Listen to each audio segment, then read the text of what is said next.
특별히 우리 그리스도의 편지 교회 전체를 대신해서 우리 한마음교회 성도님들에게 특별히 감사의 말씀드립니다. 먼 길 와주셔서 감사하고요. 특별히 주차하기가 참 힘든 곳인데 그래도 오셔서 주차까지 다 마치시고 이렇게 함께 예배할 수 있게 돼서 참 감사합니다. 사실은 이제 목사님이랑 통화를 하면서 사실 이게 믿겨지지 않는 일입니다. 왜냐하면 사실 뭐 연합이라는 예배, 연합 예배는 우리가 자주 드리죠. 뭐 키위들하고도 드리고 뭐 마오리들하고도 드리고 그렇게 드리는데 사실 2시간이나 와서 이렇게 연합 예배를 드리는 이 결정을 전교인이 했다는 건 이거 굉장한 일이라고 저는 생각합니다. 아부하는 게 아니라 여러분 요즘 우리의 교회들이 전부 다 이기적으로 우리 교회만 이렇게 생각하고 살아가고 있는데 사실 2시간 떨어진 곳에 가서 이제 교회가 개척됐으니까 어렵다고 우리 목사님 표현에 의하면 저랑 저희 가족만 예배하는 줄 알고 어렵다고 이렇게 와서 함께 좀 위로하고 격려해 주려고 전교인이 결정했다는 것이 좀 굉장히 큰 도전을 받았습니다. 특별히 감사를 드리고요. 이 이타적인 결정, 남을 위해서 또 타인을 위해서 또 다른 교회들을 위해서 결정하신 우리 한마음교회에 다시 한번 감사의 말씀을 드립니다. 도전인데요. 챌린지. 사실 이것도 하나의 챌린지죠. 어떻게 보면 2시간이나 떨어진 곳에 우리 전교인이 결정해서 함께 가서 예배하자. 이거 아주 큰 챌린지고요. 큰 도전입니다. 그렇죠?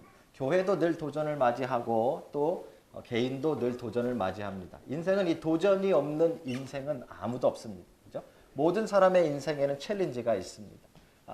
여러분들의 삶에 그 챌린지를 떠나서는 그 인생이 아주 밋밋하고 어쩌면 존재하지도 않는 인생이 될지도 모릅니다. 이 도전이라는 것은 좋은 면도 있고 나쁜 면도 있습니다. 그렇죠? 우리의 한계 또 우리의 능력, 우리가 할 수 있는 것이 어느 정도 되는지 이 도전을 만났을 때, 챌린지를 만났을 때 진짜 어느 정도인지가 드러나게 되는 것이죠. 이 도전이 없으면 내 실력이 어느 정도고 내가 어느 수준에 있는지 알 수가 없습니다. 그런데 이런 도전이 주어질 때 우리는 우리의 레벨을 알 수 있고요. 우리의 수준을 알게 되는 것이죠. 그렇죠? 우리의 인생에 도전이 있듯이 예수님의 인생에도 도전이 있었습니다. 예수님이 공생애를 시작하시고 모든 사람들이 예수님을 다 좋아했던 것이 아니고요. 예수님이 정말 하나님의 아들인지 예수님이 정말 메시아인지 도전하는 무리들이 참 많았습니다. 그 도전을 통해서 예수님은 본인이 정말 하나님의 아들이고 메시아임을 계속해서 나타내 보내셨죠. 그렇죠? 오늘 본문에 보시면 아주 특별한 도전이 하나 이루어집니다. 오늘 본문은 이 율법 교사라는 사람이 한 사람 등장하는데 이 율법 교사가 예수님을 찾아와서 질문을 합니다. 이 질문은 내가 무엇을 하여야 영생을 얻겠나이까 하는 질문입니다. 그런데 여러분 이 자체는요. 본문에 보니까 궁금해서 물어보는 게 아닙니다. 궁금하면 500원만 주면 되는데 궁금해서 물어보는 게 아닙니다. 뭐 때문에 물어보는가 하면 성경에 분명히 시험하여 이르되 이렇게 표현해요. 예수님을 챌린지하는 겁니다. 정말 당신이 성경을 잘 알고 있는지, 정말 당신이 하나님의 아들인지, 정말 당신이 메시아인지 이 질문에 한번 답해 보시오라고 질문하는 것이죠. 내가 어떻게 행하여야, 무엇을 행하여야 영생을 얻겠나이까 이렇게 챌린지한 겁니다. 그렇죠? 예수님께서 그 챌린지에 대해서 뭐라고 대답하셨는가 하면 답변을 하시기 전에 너는 어떻게, 율법에 어떻게 기록되어져 있고 율법 교사니까 율법에 대해서 너무 잘하니까 율법에 뭐라고 기록되어져 있고 너는 그것을 어떻게 해석하느냐라고 반대로 물어보게 되는 거예요. 이게 예수님의 사실은 대화법 가운데 아주 중요한 질문법입니다. 예수님은 어떤 질문을 받으면 가끔 대답을 안 하시고 도리어 질문하시는 경우가 많습니다. 우리 집에서 제가 한번 해봤더니 우리 집 아이들이 지들이 먼저 물어봤으니까 내가 먼저 답을 해야 된다고 우기는 경우가 대부분. 예수님의 질문법은 그렇지 않았습니다. 오늘 사실 이 율법학자도 그렇게 우길만 했습니다. 내가 먼저 물어봤으니 예수님이 답해보시오 이렇게 말해볼 수도 있었지만 이 율법학자는 자기가 이 답을 알고 있다는 사실을 드러내길 원했습니다. 자랑하고 싶었던 거죠. 그렇죠? 어떻게든지 야 내가 이거 알고 있는데 한번 테스트하려고 물어봤는데 도리어 그 사람이 나한테 질문을 해주니까 이 순간에 잘난 척을 하고 싶은 겁니다. 그래서 대답을 합니다. 하나님을 사랑하는 것, 내 목숨을 다하고 힘을 다하고 뜻을 다하여 주 너의 하나님을 사랑하고 그 다음에 내 이웃을 내 몸과 같이 사랑하라 이렇게 일렀습니다. 이 율법학자라는 말은 특별히 구약 전체에 대한 연구를 하는 사람들입니다. 조금 더 좁혀서 들어가면 모세 오경을 율법이라고 부르기도 하고요. 구약 전체를 이 율법이라고도 부르기 했기 때문에 이 구약 전체를 요약한 것이 바로 이것입니다. 하나님을 사랑하는 것과 이웃을 사랑하는, 인간을 사랑하는 것, 이것이 답입니다 라고 말을 한 것이죠. 여러분, 이것은 그냥 나온 답이 아니고 신명기 6장에 보시면 쉐마라는 것이 나옵니다. 쉐마라는 말은 히브리 말로 들으라 이런 뜻입니다. 그 문장의 시작이 들으라 이스라엘아 이렇게 시작하기 때문에 쉐마라고 부릅니다. 유대인이라면 누구나 이것을 답으로 알고 있습니다. 유대인이라면 이 답을 모르는 사람은 바보입니다. 하나님을 사랑하는 것, 내 목숨을 다하고 힘을 다해서 하나님을 사랑하는 것이 영생을 얻는 길이라는 것을 누구나 다 잘 알고 있습니다. 예수님은 몰랐을까요? 예수님도 알고 있습니다.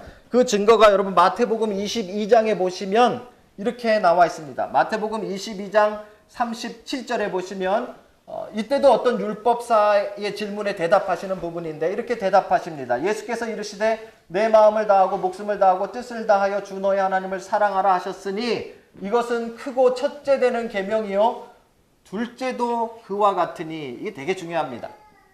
하나님을 사랑하는 것과 두 가지인데요. 사랑은 또 하나는 사람을 사랑하는 것 1번, 2번이 있는데 예수님은 이것을 어떻게 해석하셨는가 하면 둘째도 그와 같으니 1번과 2번은 사실 똑같은 레벨이고 1번과 2번은 같은 것이라고 설명하죠. 그렇죠? 그래서 하나님을 사랑하는 것과 사람을 사랑하는 것은 어떤 것이 더 중요한 것이 아니라 두 개는 똑같다라고 예수님이 마태복음 22장에서 대답하신 적이 있습니다. 그러니까 예수님의 대답과 율법학자의 대답은 사실 같은 겁니다. 그렇죠? 둘 다 같은 답을 알고 있었습니다. 그러니까 여기 둘 다 100점입니다. 여기서 딱 끝나면 됩니다. 그런데 이 율법학자가 처음에 질문이 무엇이었습니까? 무엇을 행하여야 영생을 얻겠나이까? 이렇게 질문했잖아요. 그죠? 그러니까 무엇을 행하는가? 이것을 자기는 자랑하고 싶은 겁니다. 나는 지금 잘 행하고 있으니까 나는 영생을 얻었지요. 이것을 말하고 싶어서 두 번째 질문을 합니다. 이렇게 질문합니다. 누가 내 이웃입니까? 1번은 됐고 1번은 다 아니까 하나님 사랑하는 건 다 아니까 누구나 다 하고 있으니까 유대인이라면 다 하나님을 사랑하니까 그렇다면 이웃을 사랑하는 거 나는 그거 잘하고 있습니다. 내가 가난한 사람들 돕고 있고 율법학자로 가난한 사람들을 위해서 애쓰고 수고하고 여러 가지 섬김으로 가난한 사람들을 돕고 내 이웃들을 돌보고 있으니까 나는 이웃을 잘 사랑하고 있지요. 이걸 드러내는 거죠. 그렇죠? 그래서 누가 내 이웃입니까? 이렇게 물어봅니다. 이것도 사실은 자랑하기 위해 물어본 질문입니다. 궁금해서 물어본 게 아닙니다. 그렇죠? 근데 예수님은 여기에 대해서 정말로 긴 답을 하십니다. 우리 애들한테 이렇게 길게 답하면 중간에 다 도망갑니다. 그런데 예수님은 길게 답하십니다. 이 답을 우리는 파라블 또는 비유라고 말합니다. 있을 법한 이야기, 실제가 아닐 수도 있지만 거기에 나오는 내용들은 대부분 그 당시 사람들이 들을 때 정말로 일어날 만한 일이다라고 여기는 스토리를 가지고 답을 하시는 방법이죠. 그렇죠? 그게 오늘 본문에 나와 있는 여러분 잘 아시는 선한 사마리아인이라는 비유에 대한 것입니다. 그렇죠? 이 비유를 가지고 예수님은 누가 내 이웃인가? 다시 말씀드리면 하나님을 사랑하는 것 말고 어떤 인간을 사랑하고 있는가? 우리는 정말 이웃을 사랑하는가? 라는 것에 대한 답을 지금 보내주고 계시는 것입니다. 한번 잘 들어보십시오. 이 이야기의 시작은 이렇게 시작합니다. 한 사람이 있었습니다. 여기에 한 사람은 지금 예수님의 이야기를 듣는 사람들이 대부분이 유대인이었기 때문에 유대인으로 보시는 것이 맞습니다. 그죠? 이 유대인 한 사람이 있었는데 이름도 모르고 어떻게 생겼는지도 알 수 없습니다. 하지만 이 사람이 예루살렘에서 여리고로 가고 있었습니다. 길이가 한 32km 정도 됩니다. 32km 정도의 이 길인데 이 길의 특징은 좀 험합니다. 좀 음침한 곳이 있습니다. 그래서 자칫 잘못하다간 강도를 만나기도 하고 해를 당하기도 합니다. 그것이 바로 그 당시에 여리고 그 다음에 예루살렘을 이어가는 그 길이었습니다. 자, 예, 어서 들어오십시오. 자, 이 여리고와 예루살렘, 특별히 이 사람은 예루살렘에서 여리고로 가고 있었는데 이 가는 도중에 강도를 만납니다. 이 강도가 이 사람을 때리고 그 다음에 옷을 벗기고 모든 물건을 다 빼앗아서 길거리에 다 죽게 된 것을 버리고 갔다. 이렇게 이야기가 시작되는 것이죠. 그죠?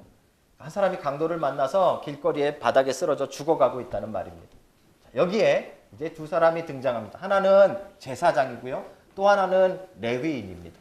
제사장과 레위인도 그 길을 똑같이 지나가다가 죽어가는 사람을 보게 되는데 그 사람을 보고 제사장은 못 본 척하고 지나가 버립니다. 그렇죠? 그 뒤에 레위인도 지나가는데 못 본 척하고 지나가 버립니다. 그렇죠? 여기 우리가 좀 집중해서 생각해 볼 부분이 있는데요. 왜 하필 제사장과 레위인인가 하는 것이죠. 그죠? 우리는 다시 배경으로 돌아가서 예루살렘과 여리고가 무엇인가를 생각하셔야 됩니다. 예루살렘엔 항상 성전이 있습니다. 그죠? 성전에서는 하나님을 제사하고 하나님을 예배하고 하나님을 사랑하는 행위들이 일어나는 곳이죠. 제사장들은 또는 레위인들은 자기들이 정해진 반차, 순서에 따라서 이 성전에 가서 하나님을 사랑하는 또 하나님을 섬기는 봉사를 하고 다시 집으로 내려갑니다. 제사장들과 레위인들이 가장 많이 살던 곳이 여리고입니다. 가장 가까운 도시였고요.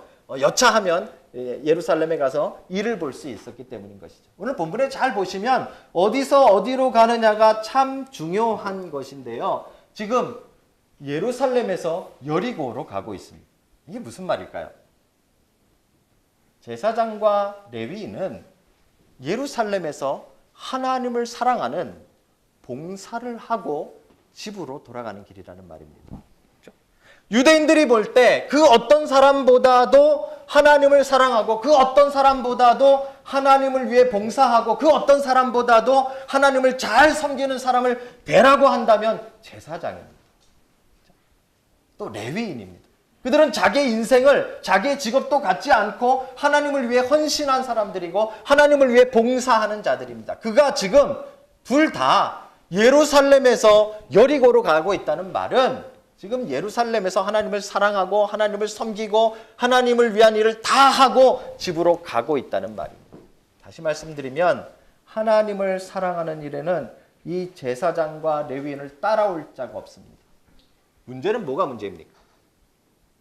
하나님을 사랑한다고 남들도 다 인정해주고 자기도 지금 하나님을 사랑한다고 봉사를 하고 가는 도중에 사람이 죽어가는 모습을 봤는데 그는 돕지 않는다. 예수님은 일부러 제사장과 레위인을 든 것입니다. 성경을 자세히 읽는 사람은 지금 목사님 좀 틀린 것 같습니다. 예루살렘에서 여리고로 내려간다는 말은 처음에 나온 사람에게만 나오고 제사장에게는 나오지 않습니다. 혹시 이렇게 따질 만한 분들이 계실지 모르겠습니다. 내려간다 이렇게 표현되어 있잖아요. 그죠? 유대인들에게 모든 길은 예루살렘으로 가는 길은 올라갑니다. 동서남북 어디서든 마찬가지입니다. 예루살렘으로 가는 길은 올라가고요. 다른 모든 길은 내려갑니다. 왜 그러냐면 예루살렘이 약 해발 750m 정도 높이 있습니다. 수도이기도 하고요. 그래서 항상 성전으로 올라가고 항상 예루살렘으로 올라가는 거죠. 그러니까 분명히 여기에 두 사람은 지금 예루살렘에서 여리고로 내려가는 거예요. 하나님을 사랑하고 집으로 가는 길. 하나님을 사랑하는 행위를 이 사람들은 잘하고 이제 집으로 가는 길에 사람을 사랑해야 하는 그 일에서는 실패하고 있다라는 말이죠. 은근히 이 말씀은 여러분과 저에게 도전하고 있는 말씀입니다. 어떻게 본다면 우리가 진짜 남들이 볼 때 하나님을 사랑하는 사람들 아닙니까? 그렇죠? 집사님들이 누가 보더라도 집사님들이 그래도 교회에 봉사하고 하나님을 위해 애쓰고 수고하는 분들 아닙니까? 장로님들이 권사님들이 그래도 누가 봐도 하나님을 더 열심히 섬기는 자들 아닙니까? 목사가 그 누구보다도 그래도 하나님을 더 사랑한다고 말할 수 있는 사람들 아닙니까? 우리가 하나님을 사랑한다라고 말하고 남들이 볼 때 다 저 사람들은 하나님을 섬기는구나, 하나님을 예배하는구나, 이걸 누구나 다 할 수 있지만 실제로 우리는 서로 사랑을 하지 않는다는 말입니다. 제가 아는 어떤 분이 들은 이야기입니다. 집에서 막 싸움이 났습니다. 집에 막 싸움이 나니까 아버지가 화를 내면서 싸움을 말리는데 이렇게 말렸답니다. 여기가 교회인 줄 알아? 왜 싸움박질이야? 무슨 말입니까? 세상 사람들이 생각할 때는 교회는 예배는 드릴지 모르지만 하나님은 사랑할지 모르지만 찬양은 잘할지 모르지만 기도는 잘할지 모르지만 사랑하지 않는다고 생각합니다. 우리는 여기서 잠깐 멈춰서서 생각해 봐야 되는 것이죠. 그렇죠? 예수님이 지금 무엇을 도전하고 계시는가? 율법학자는 하나님을 정말 잘 섬기고 자기는 하나님을 위해서 잘 따르고 있다라고 생각하는 사람이었습니다. 그런데 정말 사람을 사랑하느냐? 이거는 또 다른 챌린지라는 것이죠. 많은 사람들이 특별히 목사들이 가장 앞서서 하나님을 사랑한다고 하지만 교회 싸움이 다 목사 중심으로 일어나지 않습니다. 하나님을 그래도 가장 가까이 섬긴다는 장로님들이, 집사님들이, 교회 지도자들이 싸움의 근원이 되고 있지 않습니까? 사랑하는 성도 여러분, 제사장이라고 하나님만 섬긴다고, 하나님만 사랑한다고 영생을 얻지 못한다는 것을 지금 이야기가 우리에게 도전하고 있습니다. 예수님은 마태복음에서 둘째는 이와 같으니, 이 두 가지는 같은 거라고 설명했습니다. 하나님을 정말 사랑한다면 사람을 사랑하는 마음이 있어야 됩니다. 자, 이제 이야기가 그 다음으로 진행되어집니다. 또 한 사람, 세 번째 사람이 등장합니다. 이 사람은 성경에 지금 사마리아 사람이라고 설명합니다. 이 사마리아 사람은 지금 예배 드리고 가는 길이 아닙니다. 분명히 이 사람은 다르게 설명하는데 여행 중에 이렇게 설명합니다. 그러니까 자기 일하고 지나가는 사람입니다. 하나님을 얼마나 사랑하는지 나오지 않습니다. 하나님을 얼마나 섬기는지에 대한 이 내용이 나오지 않습니다. 그런데 그가 지나가다가 사람이 죽어가는 것을 보고 그가 어디 사람인지 어떻게 생겼는지 누구인지도 알지 못하지만 그에게 뛰어가서 그의 상처에 기름을 바르고 포도주를 바릅니다. 이상한 일이 아닙니다. 이거는 그 당시에 나중에 약사들한테 물어보십시오. 그 당시에 치료하는 방법입니다. 상처를 치유하는 방법이죠. 상처를 치료해주고 싸매어주고 자기가 타고 왔던 짐승, 아마 나귀였을 것으로 추정됩니다. 나귀 위에 태워서 가까운 여관에 데려가서 그를 지극히 극진히 보살펴주고 그 다음에 자기가 급한 일이 있어서 가면서 여관 주인에게 돈을 주어서 이 사람을 더 돌봐달라고 이야기하고 만약에 이 돈보다 더 들어가면 내가 돌아와서 다 지불하겠다라고 이야기하죠. 그까지 책임지면서 그는 떠나가 버립니다. 그리고 예수님이 질문하십니다. 율법학자에게 질문하시는 것이죠. 그래, 이 세 사람 가운데 누가 정말 강도 만난 자의 이웃이 되겠느냐? 누가 정말 이 사람을 사랑한 사람이 되고 누가 정말 이 사람과의 사랑의 관계 가운데 있느냐라고 질문하는 것입니다. 재밌는 대답이 하나 나옵니다. 누가 답입니까, 여러분? 여러분은 답을 아시죠? 세 사람 가운데 누구입니까? 예, 우리는 사마리아 사람 이렇게 답합니다. 왜요?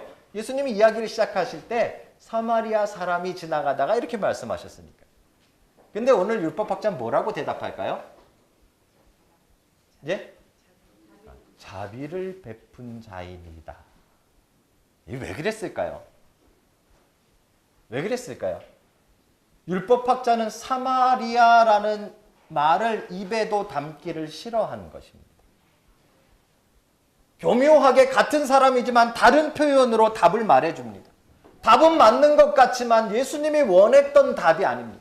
예수님은 그 입에서 사마리아 사람이라고 말을 하기를 원했을지도 모릅니다. 그런데 교묘하게 율법학자는 사마리아 사람이라고 답을 하지 않습니다. 왜요? 사마리아 사람들과 유대인들은요, 이런 관계에 있었기 때문에 그렇죠. 왜 이런 관계에 있었는가는 조금 우리가 과거를 많이 올라가야 됩니다. 여러분, 솔로몬이 죽고 나서 나라가 둘로 나누어지죠. 북이스라엘과 남유다로 나누어집니다. 그죠? 이렇게 해서 점점 둘 다 왕들이 세워지는데 나중에 BC 721년에 이 북이스라엘은 그 수도가 사마리아인데요. 아수르라는 나라에 의해서 점령당합니다. 아수르가 점령을 하고요. 그 다음에 조금 더 지나서 BC 586년에 이 예루살렘도 함락당하는데 예루살렘을 함락한 나라는 바벨론입니다. 이게 중요합니다. 왜냐하면 아수르와 바벨론은 둘 다 점령하고 침략했지만 정책이 조금 다릅니다. 아수르 정책은 무엇인가 하면 혼합 정책입니다. 다시 말씀드리면 사마리아에 있는 사람들을 다른 도시로, 자기가 점령한 다른 도시로 이주시키고 거기 있는 사람들을 여기다 갖다가 섞어 놓습니다. 그러니까 시간이 지나니까 사마리아에 있는 사람들은 정통 유대인들이 아니라 혼혈 민족이 되는 것이죠. 그들이 외국에서 오면서 그냥 혼혈 민족만 되는 것이 아니라 자기들의 종교까지 가져와서 사마리아의 종교는 아주 짬뽕이 되어져 버려요. 그러니까 밑에 있는 유대인들이 볼 때 얘네들은 이방인보다도 못한 애들이 돼. 어떻게 보면 혈육인데 한 반쯤 섞여 있는 것 같긴 한데 사마리아 사람들은 자기들과 같은 사람들이 아니라고 생각합니다. 왜냐하면 예루살렘을 점령한 바벨론은 다른 정책을 쓰는데 포로 정책을 씁니다. 귀족과 왕족을 인질로 자기네 데려가는 거죠. 여러분 잘 아시는 다니엘 이야기가 거기에 나오는 겁니다. 그렇죠? 다니엘 같은 사람들은 인질로 잡혀갔다가 나중에 포로들이 귀환하게 되어지잖아요. 그렇죠? 정책이 다른 겁니다. 더 놀라운 사건은 그 다음에 포로들이 돌아올 때 예루살렘 성벽을 재건하고 예루살렘 성전을 다시 짓죠. 여러분 잘 아시는 느헤미야가 바로 그 일을 한 것입니다. 그때 느헤미야서를 보면 누가 제일 방해할까요? 사마리아 사람들이 방해합니다. 그래서 이 사마리아와 유대인들은요 등지고 살아갑니다. 완전히 원수. 그렇죠? 나중에 헬라 시대가 돼서도 이들은 종교 문제로 등집니다.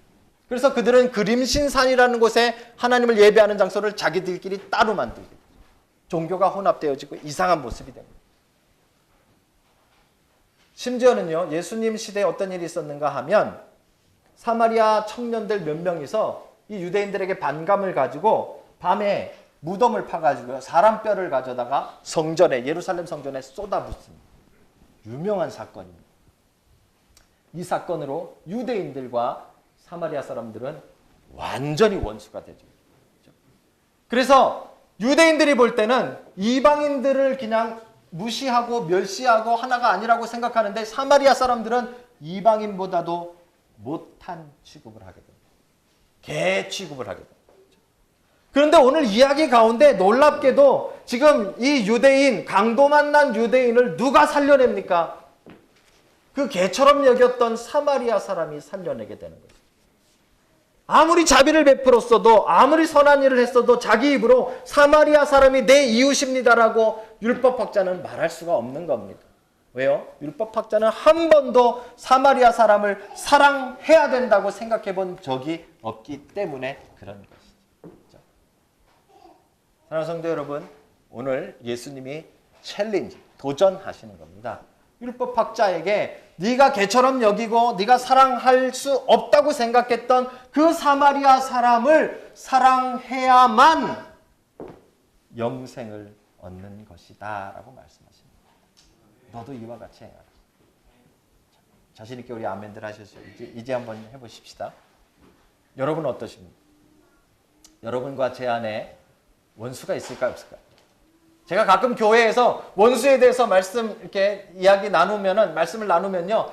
남편 생각하시는 분들이 참 많아요. 그 왼수 말고 원수. 왼수 말고 원수. 정말 내 인생에 나를 힘들게 하고 내 가족을 힘들게 하고 내 마음을 상하게 하고 생각조차 하기 힘든 사람들 여러분 마음속에 있습니까? 없습니까? 죄송하게도 목사인 저도 있습니다. 이 말씀을 준비하면서 여러분 저도 한번 눈을 감고 생각해 봤습니다. 그런 사람들이 있을까? 놀라운 사실을 발견했습니다. 있을 정도가 아니라 많습니다. 여러분 한번 생각해 보십시오. 여러분 웰링턴 사시면서 파머스턴 노스에 사시면서 길 가다가 제발 이 사람 좀 안 만났으면 좋겠다는 사람이 있습니까? 내가 다시는 이 사람 좀 안 봤으면 좋겠다는 사람이 있습니까? 정말 내가 내 가족을 사랑하고 우리 같은 성도는 사랑하고 목사는 사랑하고 친구는 사랑하고 다 사랑하지만 이 사람만큼 사랑하라 그러면 정말 내가 힘들 것 같다. 그런 사람이 있습니까? 우리에게 있다는 것이죠. 이 비유대로 한다면 하나님을 사랑한다면 하나님을 사랑하는 예배와 여러분 헌금과 또 여러분 전도와 또 기도와 찬양과 이거 당연히 하면서 모두 같이 해야 되는가 하면 원수도 사랑해. 내 마음을 아프게 한 사람도 사랑해. 한번 해보실까요? 잠깐. 여러분 마음속에 한번 떠올라 보십시오. 너무 많이 떠올리지 마십시오. 시간 없으니까. 한두 명만 떠올라 보십시오. 그리고 제가 말씀 준비하며 했던 것처럼 여러분 이 말씀 20분 정도 우리 설교를 들었는데 설교를 들었으니까 내가 그 사람을 이제 사랑할 수 있습니까? 솔직히 한번 말씀해 보십시오. 여러분과 저의 결론이 저는 같기를 바랍니다. 아마 여러분들이 저보다 조금 나아서 아마 신앙이 조금 더 저보다 깊으셔서 원수를 생각했지만 정말로 사랑할 마음이 생겨서 지금 예배 마치면 뛰어가서 그 사람 손을 잡고 미안했다, 사랑한다 라고 고백할 수 있는 분이 계실지 모르겠습니다. 제가 예전에 제자반을 1년을 하면서 그 이전 교회, 전전 교회에서요. 그리고 말씀을 마치고 맨 마지막 과가 서로 사랑하라였는데 실제로 그걸 실천하기 위해서 한국에 비행기 타고 가셔서 그것을 실천하셨던 분이 대단한 분이죠. 여러분 그렇게 하실 수 있습니다.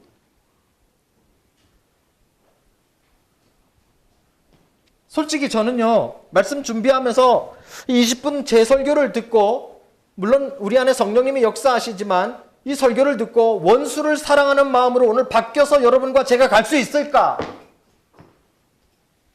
죄송하지만 자신이 없습니다. 설교를 못해서 그런지 모르겠지만 저부터가 자신이 없습니다. 만약에 그렇다면 예수님은 왜 되지도 않는 일을 지금 우리에게 도전하고 계실까요? 여러분들이 이 비유 많이 들어보셨잖아요. 그죠? 선한 사마리아인의 비유를 많이 들었습니다. 그래서 우리의 결론은 대부분 어떻게 끝났는가 하면 우리도 이웃을 사랑하자. 우리도 사람을 사랑하자. 우리도 원수를 사랑하자. 여기까지 다 결론 내리고 우리가 끝났습니다. 그죠? 그런데 정말로 그게 가능한 일이냐 이 말입니다. 제가 오늘 여러분들에게 챌린지하는 건 바로 그 부분입니다. 만약에 그게 가능한 일이었다면 예수님에게 직접 이 설교를 들었던 율법학자가 다음 구절에서 뛰어가 원수를 끌어안고 사마리아인들을 사랑했더라 이렇게 나와야 되는데 나오냔 말입니다. 안 나오잖아요. 제가 잘못 봤나 열심히 봤습니다. 아무리 봤고 아무리 읽고 아무리 읽어봐도 이 율법학자가 자기 입에 사마리아 사람이라는 말 올리기 싫어서 자비를 베푼 자입니다 라고 돌려서 말한 부분만 나오지 사마리아 사람을 사랑했다는 기록이 없다는 말이에요. 그렇다면 예수님의 의도는 그게 아니라는 거죠. 우리는 말씀을 조금 더 현실적으로 우리의 삶에 현실적으로 우리의 모든 것을 다 동원해서 생각해 보셔야 됩니다. 그렇죠? 만약에 그렇다면 여러분과 저에게 원하는 것은 20분 이 설교 듣고 돌아가셔서 직접 원수를 사랑하겠다는 결심과 결단으로 이웃을 사랑하는 삶을 사는 것이 아닐지도 모른다는 말입니다. 왜냐하면 율법학자도 그렇게 안 됐기 때문에. 처음 질문이 잘못된 겁니다.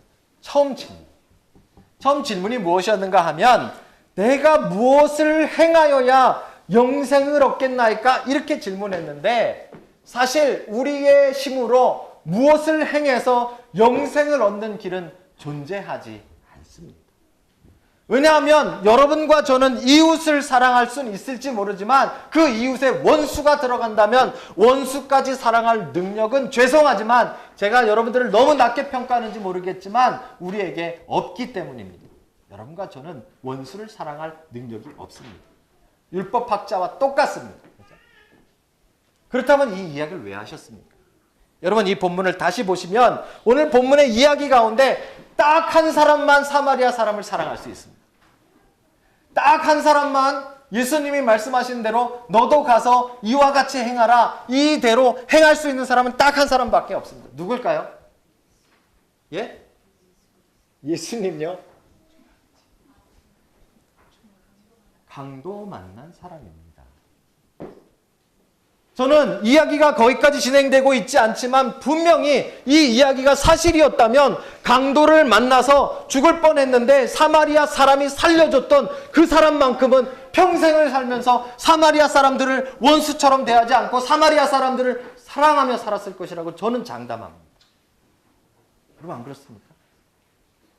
이 비유에서 오직 예수님의 명령대로 사마리아 사람, 원수를 사랑할 수 있는 사람은 강도 만난 사람 한 사람밖에 없는.